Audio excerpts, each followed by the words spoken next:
I've had many leading experts on this show, including Matthew Walker, and they've all said the same thing about sleep. They've said it's the biggest positive investment you can make in your own performance. You can have the best strategy in the world, but if you're consistently tired, poor decision-making will follow and eventually cause other things to fail in your life. So if you're looking to optimize your recovery, you should start looking at what you're sleeping on. Our sponsor, Helix, makes high-quality mattresses tailored to your body. It doesn't matter if you run hot, sleep on your side, or need something firm. Helix has a mattress for you. And I asked them recently to send one to a member of my team, and Juan received it. And we travel a lot, so when he's home, quality sleep really matters. And he told me he's getting the best sleep of his life.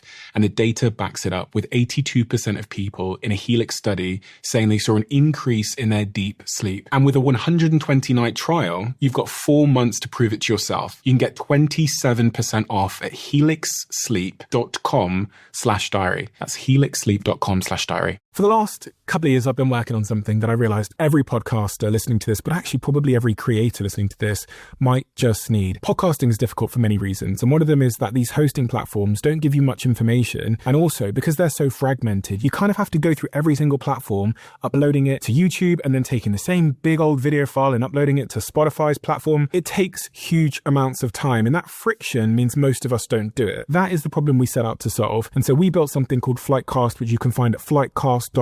And today, Flightcast is also one of our show sponsors. And some of the world's biggest podcasters are now using our platform to run their shows because it gives you an edge. It saves you time. It gives you analytics most people won't typically get. It allows you to use AI to be more informed on your show. And it has growth tools that other hosting platforms don't have. So podcasters that are using Flightcast have this unfair advantage. So go to flightcast.com/DOAC now. John Vincent, co-founder and CEO of the European restaurant chain Leon, 53 restaurants and counting.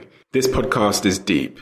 It's introspective, personal, and at times it gave me goosebumps. John created Leon in his father's image. John named Leon after his father. And the week before I sat down with him to do this podcast, his father tragically died.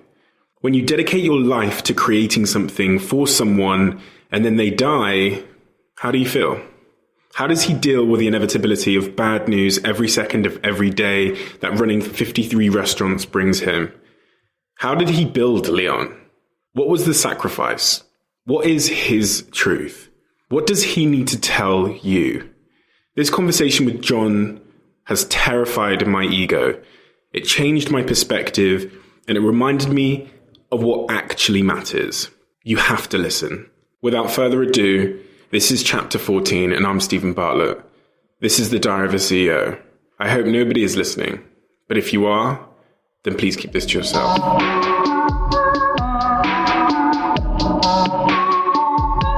John, thank you so much for joining me. It's a great honor to meet you. I'm a big Leon fan. Oh, thank you. Yeah, so Leon is my way of staying in shape and being good to my body. I'm living a very busy life, and it was very interesting to read about the inspiration from Leon. I read that it came from you being left with very little choice as to what food you ate when you were having business meetings. Is that correct? I was working, Henry and I were working basically as business consultants for a company called Bain & Company. We were advising a lot of boards on how to, with their strategy. And we worked 80 hours a week, 90 hours a week. And, the choice was cold sandwiches or it was fast food, it was late night pizzas, late night takeaway. And we were getting fatter and fatter, to be honest with you, and more ill. And so we thought, shit, there's got to be a better way of feeding people. I used to love McDonald's as a kid. Really? I remember being so excited that my mum booked me a birthday party there. I remember being on the floor in the hall, kicking my arms and legs in it with joy that I was actually going to go to McDonald's. And then, then I realised this stuff ain't good for me. So I thought, why don't we, I'm sure people have heard about it, why can't we reinvent this stuff so it's just as tasty, but it ain't killing us? And that was the idea. Well, thank you for creating it because you've certainly helped me keep in shape somewhat while I've been running my business. Leon now has, is it 40? Restaurants around the UK? 52. 52. Yeah. Oh, it has 52, including, I think, 3 in Holland. Okay. Yeah, So 52. Getting to that point, I grew up working in my mum's restaurant and I was 7 years old and I remember scrubbing the floors and using a knife to take the old paint off the restaurant walls and then painting the walls through my summer. What I experienced from running my mum's restaurant, or at least one, the salad bar, was incredible pressure and stress, and, you know, you've got thousands, hundreds of thousands, tens of thousands of customers. Some of them aren't very nice, complaining, immense heat in the kitchen as well. I hated being in my mum's restaurant. You have 53 of them. What's the hardest part about having 53 restaurants? I'm on a WhatsApp group called, two WhatsApp. One is called Risks to Trading, and the other one is Emergency Comms. And on things like risks to trading, I probably, although I've dutifully turned my phone over, I bet you when I turn it over, there will be a pump that's broken somewhere on that WhatsApp group, or a coffee machine, which is 86, which means it's broken. And the intense practical operational stress, as you say, as you experience on an important level, that is just replicated now 52 times. I do sometimes look at people who maybe run hedge funds or people that run internet businesses, and I do think, wow, what must it be like to not have those physical challenges that you experienced in your mum's restaurant? It is an incredibly difficult industry. And you know, we ultimately, our job is to work with people who are necessarily on living wage, often young people. And it is an incredibly tough job to, and I think we achieve it, but incredibly tough job to keep all of those people motivated when shit happens. Because I promise you that with 52 restaurants, there is something going wrong at any point. And that could be a small thing, or it could be a big thing. So I think one has to be zen about it at some point. If you become affected emotionally by everything that goes wrong and every mishap or every setback, then you could make yourself very ill running 52 restaurants. A lot of people will make themselves ill over very minor things. Their boyfriend has uploaded a photo on social media. A girlfriend has liked someone's photo, you know, this kind of sort of like menial thing, which kind of allows you, you know, makes you think that unhappiness, or at least some, you know, dissatisfaction is subjective. How have you learnt or become able to deal with so much bullshit, so much unpredictable bullshit at scale? I think the first thing to say is that it is never possible for me to suggest that I am some kind of guru or Jesus who does it continually. So the first thing to say is that anybody who attempts to disassociate themselves from that stress will find themselves failing at some point. That's the first point. I'll give you an example of that. My dad died last Wednesday, and you know, I was continue, as you would expect, to be affected by that. And my wife was talking to me about something to do with the arrangements, and also telling me that her brother was coming a bit later that night with the family.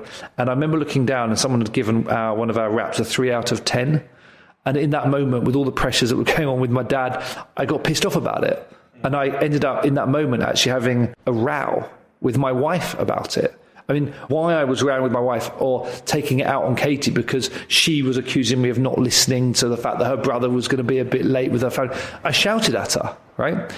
And I hate that. I actually hate the fact that social media pervades people's lives so much so that I cannot escape it. You know, as long as I've got internet connection, I'm going to be bombarded with shit reviews. I'm going to be bombarded with customer complaints.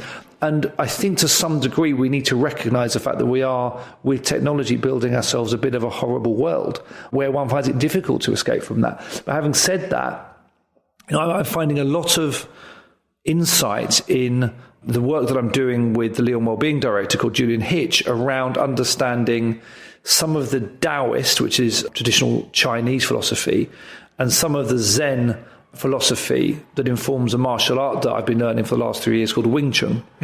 And a lot of the lessons in there around Taoism and Zen, around disassociating yourself emotionally from the crap, I think I have learned from.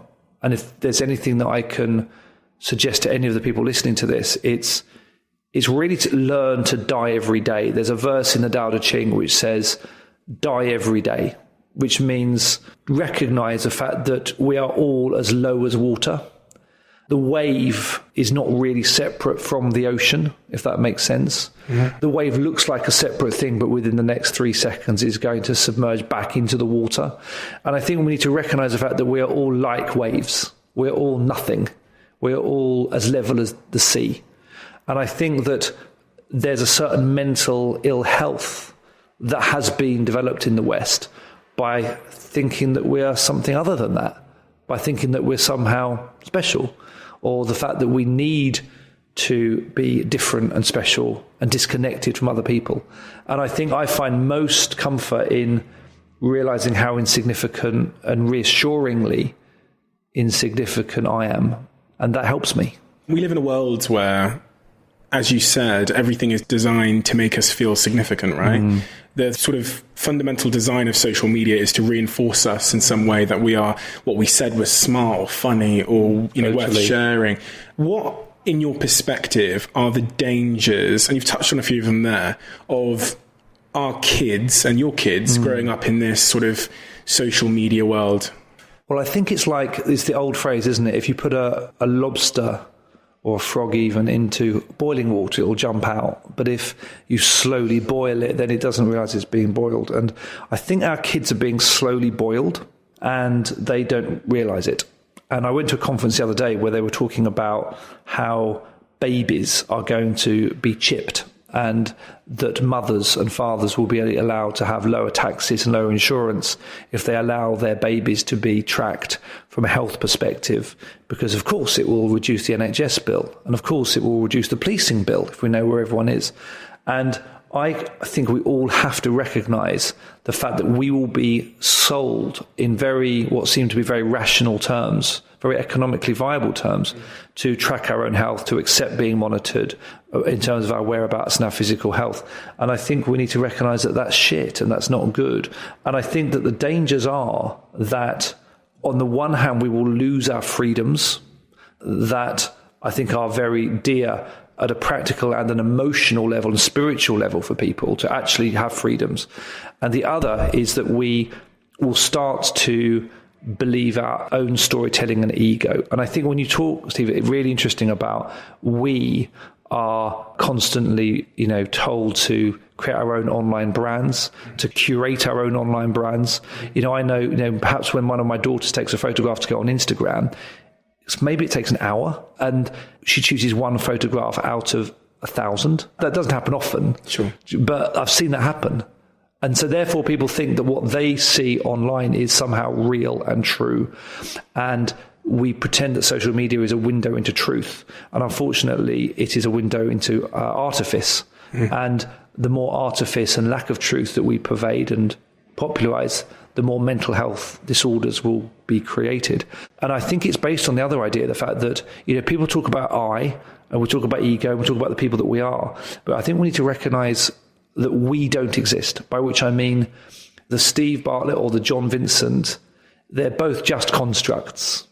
Or Barack Obama. Barack Obama is just a construct.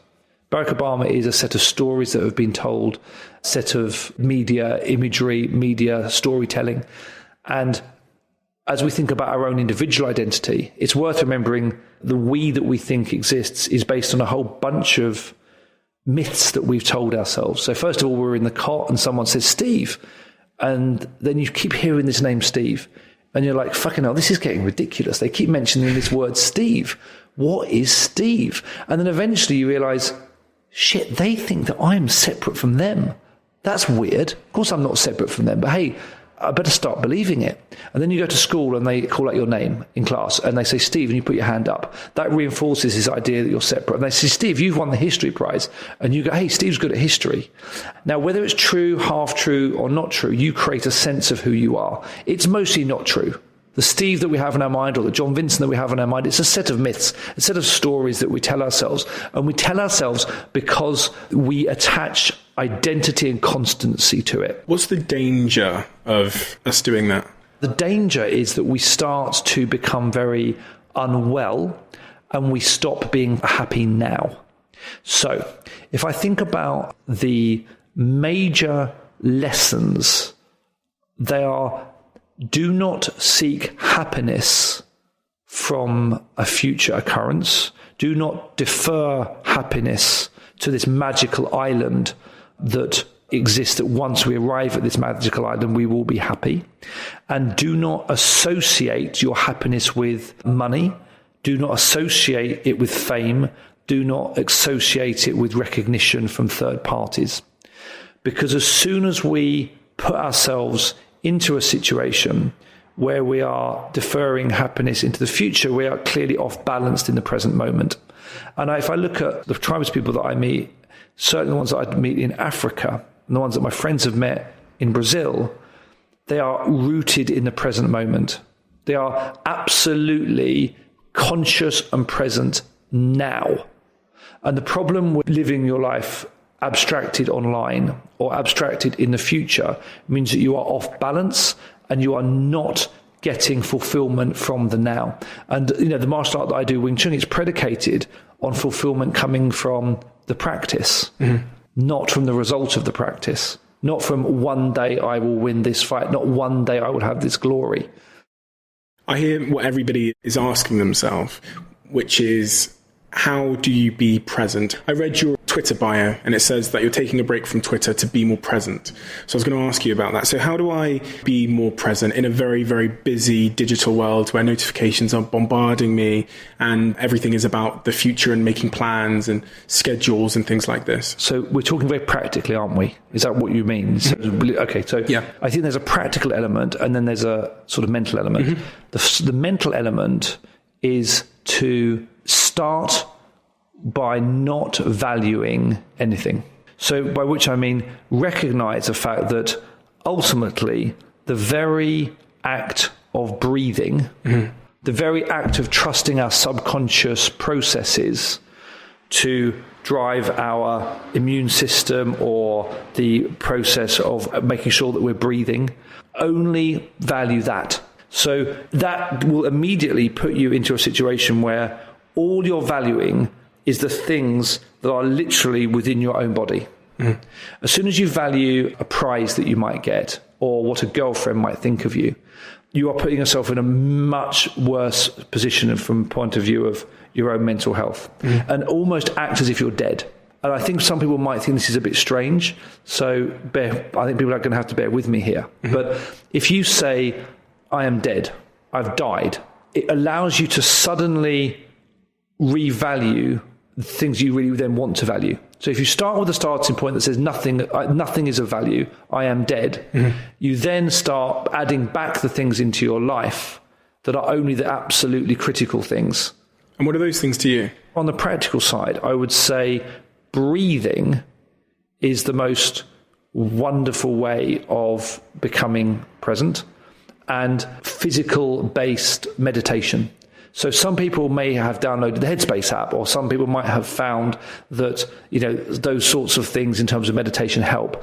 I would say from the point of view of what we've learned in Wing Chun, the physical movement, even literally walking and breathing and allowing your body and your mind to synchronize and breathe as you do it, something literally as simple as going for a walk and consciously breathing as you do, and walk away from your phone, walk away from any devices and be in touch with nature, as in it could be a tree in a park in Manchester, it could be a small bush that you find on the estate where you live, but literally find something. It could be a small frog, it could be a spider, it could be a tree, but just observe that. That's a very practical thing that people can do. How do you pair running a business which is, making a lot of money and being an entrepreneur and pursuing scale in business with the pursuit of valuing nothing and not putting importance on things like money? So I remember a couple of weeks ago, one of the podcast listeners asked me a question. He works in a company at the moment and he's been on a journey of kind of figuring out what's important, meditation. And he's almost arrived at the point where he believes that what he's doing every day is to generate money and success, which he doesn't think is important anymore, but he's now caught in that. And he wanted to speak to me about what's important, and he almost feels like he's become something or driving towards something that he knows won't make him happy. Yeah, so there's kind of two questions there. Yeah, no, absolutely. So I think what's really interesting is that the purpose of Leon is not deferred happiness. So let's take an example. Fuji had an objective to kill Kodak. That was their mission. A, that was future-based, and B, as soon as you've killed Kodak, what do you do then? Did you have no mission? And so the purpose of Leon is to eat and live well, starting with ourselves now. So the very purpose of Leon, the very mission of Leon, is not deferred to the future. It's something that we can start now, positively, in the present moment. So everybody at Leon is not thinking our job is to increase the share price to X or the market capitalization of the company to $1 billion. That is not what Leon people think. And I think there's a book called the Bhagavad Gita, which is a Hindu script, which has been talked about in a book called The Great Work of Your Life by a yogi called Stephen Cope. And I'd really recommend people to read this, because what it says is that fundamentally happiness and fulfillment comes from mastery, as I said before, and being in the present moment. Now, the money that Leon requires is the byproduct of the mastery, and it is not the objective. And I'll give you an example. Henry and I, my partner, won an award called the Sustainable Business Award.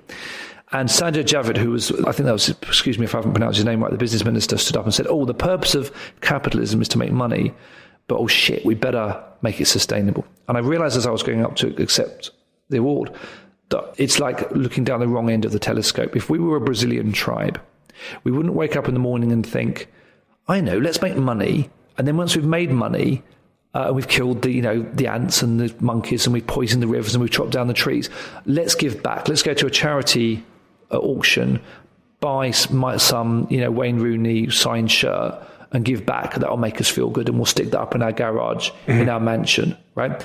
We wouldn't think like that as a Brazilian tribe. What we would say was, let us protect. The purpose of our activities must be to protect the soil, to protect our lives, to protect the tribe, to protect the ecosystem. But we need to do it in a way which is economically sustainable. And that is how we need to think about capitalism. We need to look down the other end of the telescope. So your friend who wrote to you, or your podcast listener, making money is the prerequisite for sustaining the good. So we need to start thinking about it the other way round. What is the purpose of the company? Is the purpose of the company noble? Does it make us support life on this planet? And does it support fulfillment and happiness? And can we now make that financially sustainable as a second question? That's how we have to look at it. And that's how I'd encourage your listeners to look at it. Interesting. When I was 18 years old, I thought that life was all about me buying a Lamborghini. And I remember writing in my diary, when I'm before 25, I want to be a millionaire. I want a Range Rover to be my first car, and 2 other things, which were equally as empty. And then upon getting to the age of 25, and multiple people have, tried to buy my business, and there's been a number of offers along the way. I found myself, when I first got the first offer and finally thought, there's a chance that I could make a tremendous amount of money. I Googled cars, and then I Googled big houses. But 25-year-old Steve realized in that moment that cars or houses wouldn't add to my happiness at all. And actually, my fear was that if I bought a nice car or a nice house, I'd actually be more unhappy, because that would send me off on a path of definitely not knowing what was important. What advice would you give to 25-year-old Steve about what he should be focused on that isn't financial? And you've done it there, but if there was like 1 or 2 very specific things that I should focus myself on.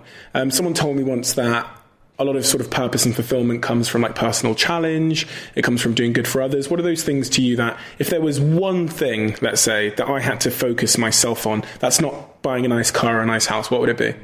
I think it's liking yourself, because a lot of people that I know that are billionaires, they kind of hate themselves, and they're on their mega yachts, and they've got someone to walk their dog, and they've got a personal trainer who they see religiously every 6 months. And I think that unfortunately there are a lot of billionaires that separate themselves.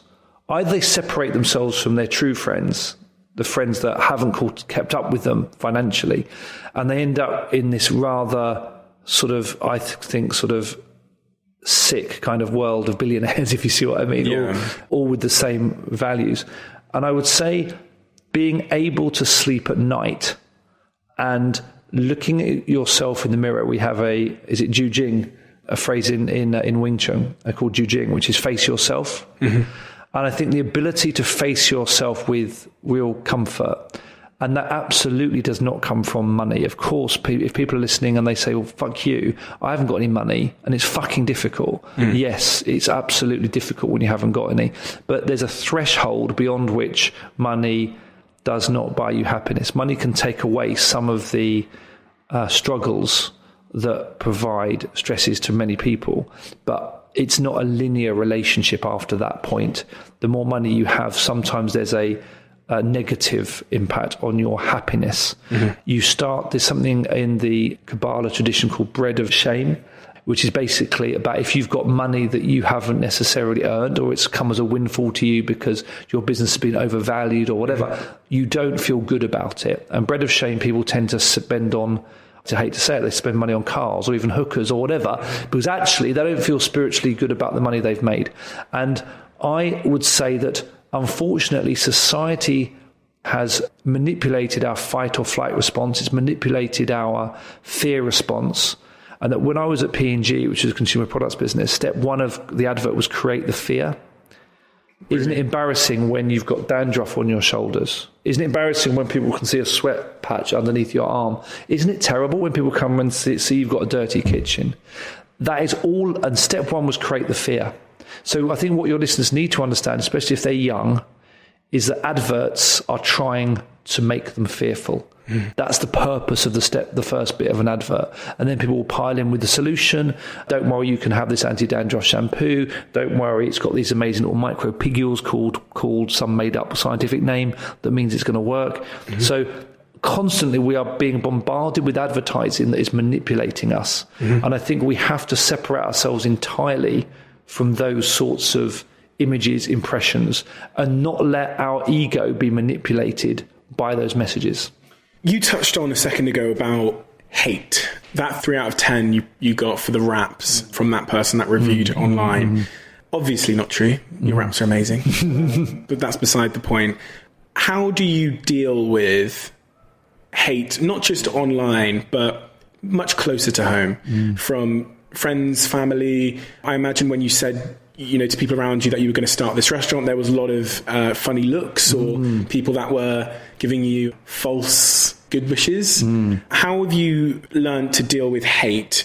Does it go away at a certain level? Thank you. It's a good question. Because clearly you've not quite managed to master it yet. What a total stranger said about your food, which you knew wasn't necessarily true, and it's the internet, caused you to have an argument with your wife. 100%. I have to come back to the phrase of judging people's actions by their insecurities, not your insecurities. And it was one that I was told about 15 years ago, and it massively sort of rang true to me around how often if our response to hate is anger, then that really is our own fear which has caused that anger.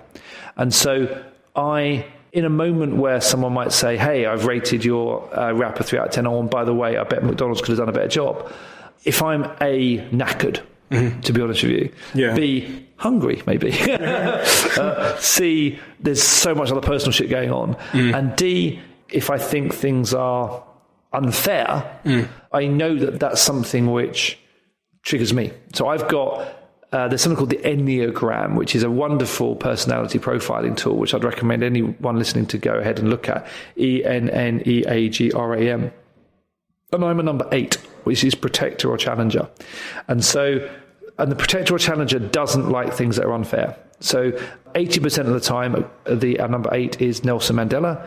And if triggered, they can be Saddam Hussein. So there's an element of, in my personality, for whatever reason, because of my makeup, my childhood, my development, or lack of development, I know that I can get angry if I think there's a lack of love or a lack of fairness. And where does that come from? I think that I can speak about, my dad just died. I think I mentioned that. Did I mention that? And I think that my dad was a man of immensely high integrity. At the same time, he loved his life. He loved poker and horse racing and snooker and sailing.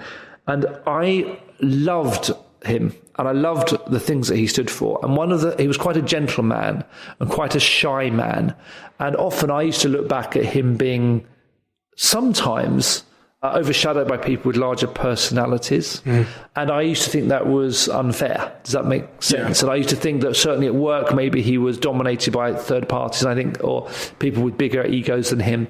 And I think there's an element of me wanting to become this number 8 protector or challenger, almost to make sure that that doesn't happen to me. Does that make sense? Or almost trying to protect my dad, if that makes sense. And I think Leon, I think you've spoken in the past about potentially entrepreneurialism not just being something to admire, but something to pity, or something which is maybe an illness. I think that we all do things to maybe counter things or impressions and stories we've been inadvertently told as children. And I once sat down with an acupuncturist on a massage bed, and she said, wow, everything you do is driven by your dad. And I was like, oh, don't give me that kind of cliche bullshit. And I thought, oh my God, the whole business is named after my dad. Do you know what I mean? The whole business is an attempt to say, hey, Dad, we can do this. Our family can do this. We can have a business. We can grow something big. We don't have to be fucked over. And I think that probably some of the stories that I told myself as a kid, whether they were true or not, definitely wanted me to be the big avenger. They wanted me to create something powerful and worthwhile, but something in tune with his values of integrity and fun. I want people to look at Leon and go, shit, they're the real deal. They've got integrity, but they're a fucking laugh. Do you know what I mean? And I love the food, they're fun, and they're creating a world that's actually worth living in. And the more, even in the last week since my dad died, I've been thinking more and more, shit, I really did build Leon to be him, and to mirror his values, and yet to create something that he was proud of. It's only weird that until someone dies, you realise the energetic imprint that they've had on you, if that makes sense. And talking about death itself, what's your view of death? I think it's something which we are conditioned to be very afraid of in the West, as something we don't talk about. It's like pooing. Are you scared of it? I would say I am sort of midway between the two, as in I definitely think that I suffer from the same psychosis or fear of death that most people have in the West. But when I travel to Africa, I feel, I might have mentioned this phrase before, but reassuringly insignificant. When I'm out in, and you cannot see any buildings, and you can just see for as far as the horizon, 360 around you, and you can see the lions, you can see the animals and the insects, you see that insect dying there and that insect being born over there. I do find it reassuring how small and irrelevant we are. And I think that the more we attach ourselves to our self-worth, the more we fear death, because the more we tell ourselves that we are somehow separate from universal consciousness, or somehow separate from each other, or separate from, sounds new age, but separate from the universe. And I think the more we recognize the fact that we are, that the apple is really not separate from the tree, or separate from the leaf, or separate from the root, or separate from the soil. There's this great thing that says, Adam and Eve started fucking up when they started naming things as separate. So the tree was separate from the apple, and reality it's not. It's just part of one thing, the same way as I mentioned before. The wave is not separate from the ocean. And for me, conceptually and physically, when I'm sailing or I'm out in a great expanse, I find death much less frightening and much less of a thing to be scared of. Interesting. I wrote in my diary this week, what you're scared of will define you, and we're all scared of something. Most people are just scared of the wrong things. When you hear that, there's two questions I have, which is the first is, what are you scared of? And how do you think what you're scared of has driven your life? Really fascinating. I think that's really hit the nail on the head there, both in terms of, being scared is what defines us, plus we're scared of the wrong things. I think we had a Leon Wellbeing event in January, and we went around the room and said, okay, what would your superpower be if you could have one? Because in effect, a superpower to some degree is the thing we'd like to have to counter what we are scared of, right? And I said my superpower would be the ability to flick a switch and to get business people, politicians, individuals, whoever, to switch from acting from fear and ego to switch to acting from love. And that is the thing that I am most scared of. I am most scared of big companies and big governments, and we see it happening in quite a few governments in the world, quashing love and quashing freedom and quashing spirituality and humanity. And I see organizations making the wrong decision because the organization is fearful, or because they're not valuing the individual or not valuing love. And it sounds like a very macro thing to be afraid of, but it is the thing that angers me. And of course, if it's angering me, it's because it's coming from, as I said before, fear or scaredness that I have. And that is the thing that frustrates me most about the world. When newspapers write things that are not true and hurt people emotionally, or they without any remorse. So I think it's people acting without love and people acting from fear or greed or ego, the thing that scares me most, because it scares me on a human level and it scares me on a kind of socio-political level, because I don't know how we're going to get out of some of the shit that we are in if institutions like that don't act from love. On a more granular level, what keeps you up at night? I think that sometimes I suffer from stress that affects me at a physical level. And sometimes I literally don't feel very well at night. So I feel at my best when I am not in the UK, when I'm on a small island in Greece, or I'm in Africa, or I'm in Brazil. Those are the times that I sleep best at night. And I think that I suffer, and this is why the Wing Chun, the martial art, the Kung Fu martial art is doing so much for me, is I literally physically sometimes feel so exhausted that I can't sleep, if that makes sense. So for me, I don't have worries that go around in my head at 3 o'clock in the morning. I find that I'm having a physical response to the thousands of small things that have accumulated through the day, if that makes sense. Sure. How about you? What keeps me up at night? I guess it really depends on the week. A lot of the stuff that keeps me up at night is fear of not reaching my own potential, which is something that I think there is so much that I could be doing, and there is so much that I need to do, that I don't want to sleep because I could use that hour to fix one of those problems or to achieve one of those things. I'm generally not a worrier. I have no credit of my own because I've not done anything to create who I am, really. I don't tend to worry about things too much. I think that drives from a lack of fear of losing it all. I'm genuinely not scared of losing it all. I came from a place where I had absolutely nothing and I was fine and happy then. So I feel okay with going back to that place.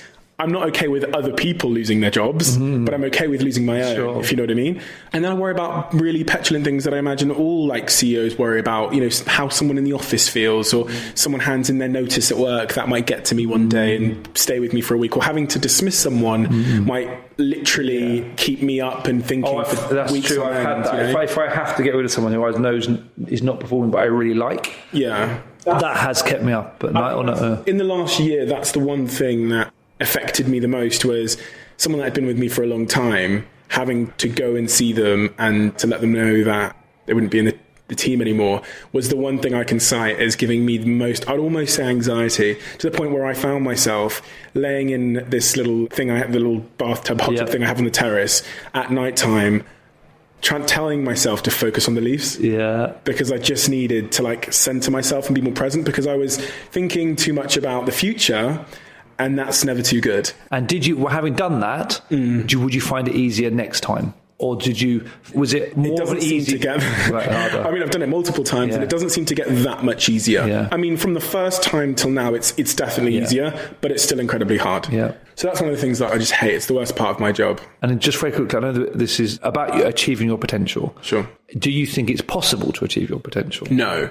Okay. And one of the things that I've posted up on my Instagram, I think it was yesterday, in fact, was I've learned that I have to be at total peace with the fact that I will never get there. In fact, there is the journey, and therefore I am already there. I'm trying to live it. It's probably been something that I've really embraced over the last 6 months, and everybody that follows me on Instagram will know, is really believing in this idea that I'm already there. I'm already enough. I already have everything that I want and need. And being completely honest, I've always known that I was there.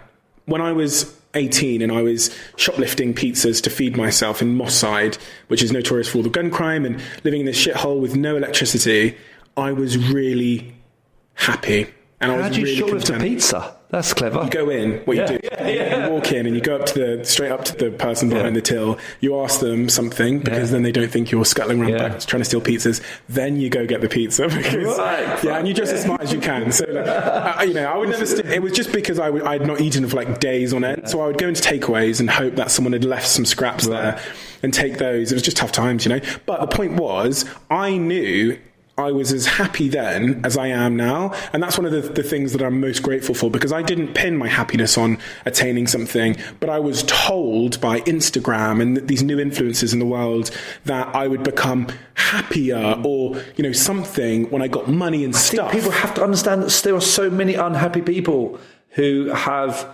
I cannot tell you, I spoke to someone the other day, she said, I have killed myself online, I am so happy, right? She said, I won't say who it was because she's reasonably well known. Sure. But she's like, that person X is now dead and I couldn't be happier. Do you know what I mean? In terms of the stress of having to be this person, the stress of having to post these glamorous shots that were all fake. Mm-hmm. She said, I hated it in the end, but I'm so much happier now. I'm hopefully going to be nobody again. Mm-hmm. And I think that's what people need to understand. There are you're talking about, if I think about some of the things about needing to have a simple life, a life that's focused in the present, recognizing the fact that you can do anything, but you cannot do everything. Mm-hmm. And I think that anyone who has achieved lasting fulfillment has achieved it by just saying, this is who I am.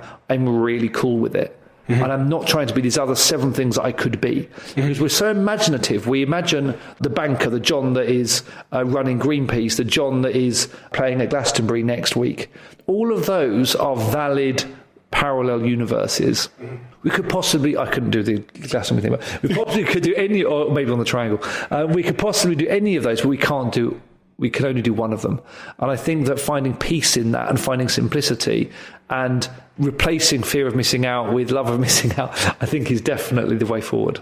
And it's also the thing that I've come to sort of investigate in myself is, why do I want to be John at Glastonbury playing the triangle? Is it because that's what would give me fulfillment, or is it because I've been somehow told that being John at Glastonbury would make me happy? And it's the same almost, I think, with entrepreneurship, and why I personally don't think it's for everybody. I think that part of the reason I do this podcast is because I want to make sure that the people that follow me, that I know that are just not, my lifestyle and what I do would not make them happy.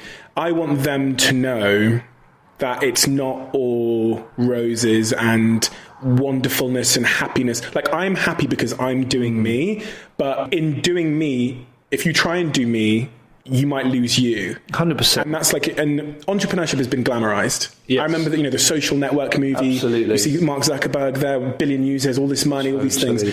Do you think entrepreneurship is for everybody? And explain. The short answer is no, but I guess it depends what we mean by entrepreneurship, because if we say entrepreneurship is...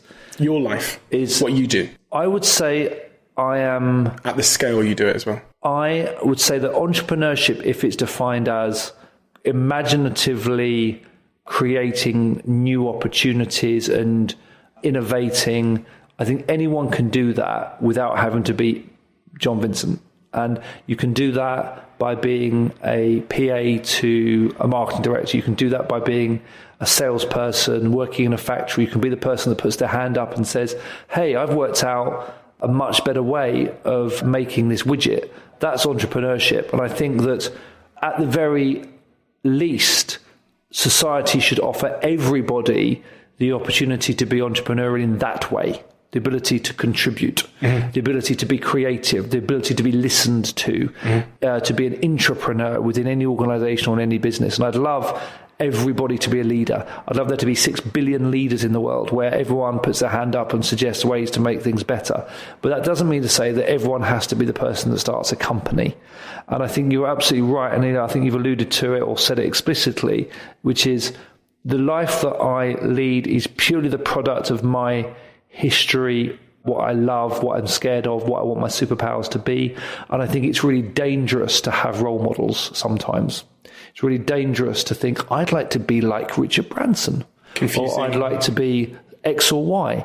One of the things I think, and you've just said it there, is that my generation and younger generations, because of we live in this social media echo chamber, are confusing admiration with aspiration. That's a good point. Yeah. So they look at Mark Zuckerberg and think, I want to be Mark Zuckerberg, but you're not Mark Zuckerberg. Your brain is not Mark Zuckerberg's. You weren't brought up in the same way that caused Mark Zuckerberg to have the internal desires. And also, would you want to be Mark Zuckerberg right now, being called in front of Congress and Parliament to explain why you didn't admit that 50 million users had been nicked? Yeah. I mean, trust me, I cannot tell you how unnecessary it's. Be careful what you wish for, right? Mm.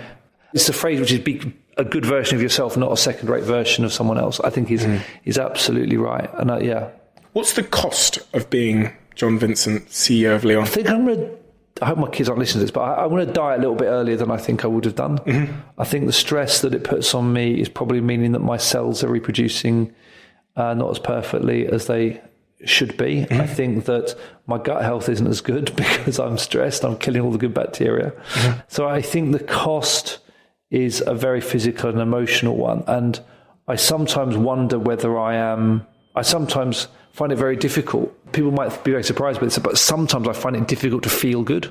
I sometimes find it difficult to not think of myself as a failure. And that doesn't happen often, but you have to check yourself. But there are times when I think, shit, I'm such a failure. I've only got 52 restaurants, or I still haven't achieved X or Y, or I still haven't got the freedoms that I wanted to have. So I think the cost is physical, and the cost sometimes is like a bit like you were saying about fulfilling your potential. I sometimes have to tune way back into the lessons of Wing Chun or Taoist and Zen philosophy in order to stop myself not feeling down about what I haven't achieved.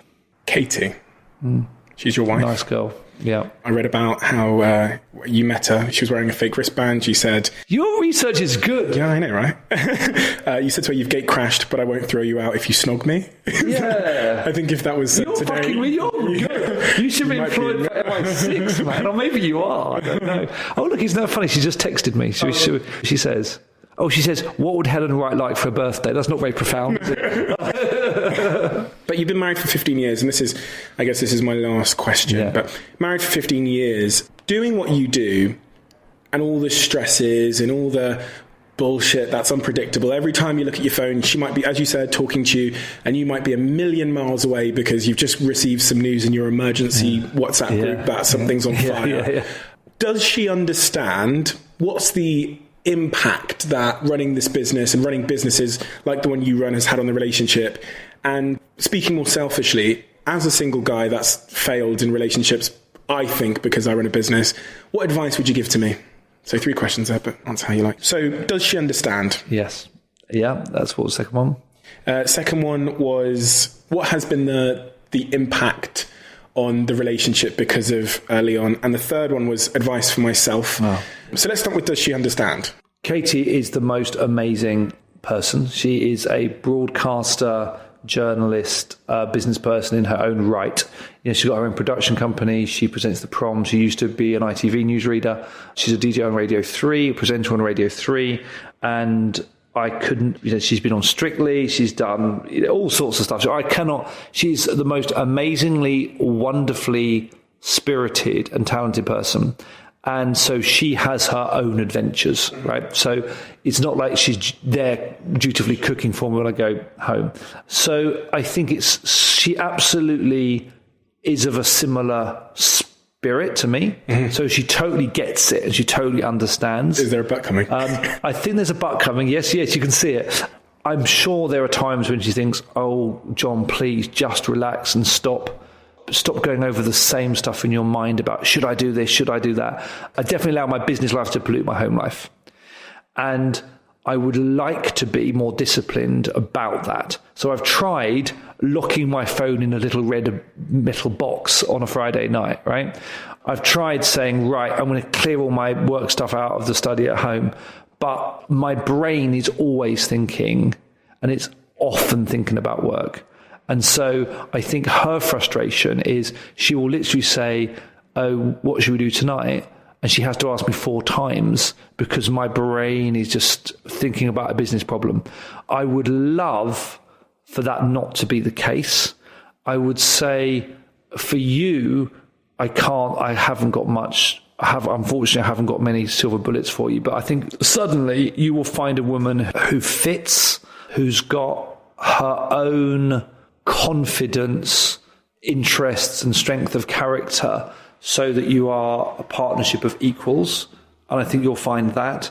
And I think you'll find that they will love they'll recognize they can't love you in slices. So, Katie says, look, I know I can't love you in slices. I know that, living with you is fun. I know that living with you is high intensity. I know that living with you is rewarding, and I'm going to put up with the stuff that pisses me off. And I think it comes back to, in relationships, the same thing we talked about earlier, which is a lack of perfectionism. Some people have like a list of 10 things that they want a partner to have. And I think most people do well if you get 5.5. And I think understanding that, and that there is no perfect partner, there's no perfect person, there's no perfect relationship. I think both of us love each other enough to recognise that. Thank you so much for your time today. I know you're an incredibly busy man with your 53 restaurants, and I've taken more of your time I should have. But it's been a really interesting conversation. How have you found it? Oh, amazing. I think you're a really nice guy. I think it's fascinating, the journey that you're on. And it mirrors so much of, the journey that I'm on. And I'm sure that, I'd like to reciprocate and interview you at some point, because you sound like an amazing person. Thank you so much. And I will leave all of the links and stuff of where to find you if anyone wants to reach out and contact you. It's been an absolute pleasure, and you're a very fascinating person. And I think I've learned quite a lot, or at least built on a lot of the things I was thinking from having this conversation with you. So I appreciate it. Oh, thank you. Thank you so much for listening to this chapter. It means the world to me. If you can, please do subscribe to the podcast, and you'll be notified the minute it's released. I'm often quite bad at letting you know when it's out on my social channels, so this will give you a bit of an advantage. Also, if you have a couple of seconds, please do leave a review for me in the App Store. Everybody that reviews the podcast and tweets me, I promise you, if you leave your handle in the review, I will get in touch.